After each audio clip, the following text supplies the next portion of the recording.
remember we left off in the main hallway of the Moses Davis Tavern. Well, I'm standing right now in a very bright room, and this room was called the Parlor. And a parlor would contain sofas and chairs. It'd be a place where you could sit, and you could read or knit or whatever you choose to do. Now, I could just picture a local traveler coming down the street, coming down the road, I should say, in the horse and wagon with his wife, and all of a sudden, the rim of his carriage, the wheel, broke. So, of course, you'd have to go visit a wheelwright, and you'd have to have that fixed.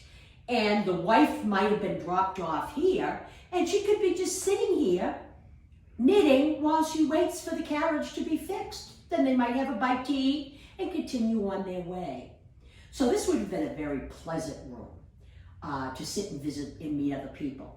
Now, we have some few pieces in here. We see some pictures of Washington on the wall. We have our old sign, right? This sign usually goes outside, but we're not hanging it outside. The Spalding House, M. Davis.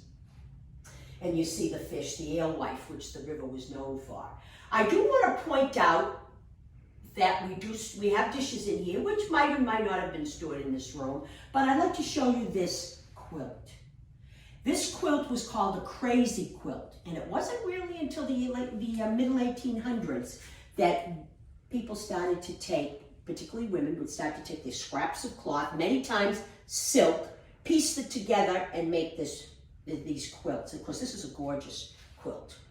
Early silk was made by adding metals to it, mixing metals in, which made it very strong. Eventually, they stopped doing that, so it became very fragile. So we have to be very careful of keeping this quilt upright. So I think that's what we're going to talk about today. And I think we'll be moving into the tap room of this inn next time. See you then.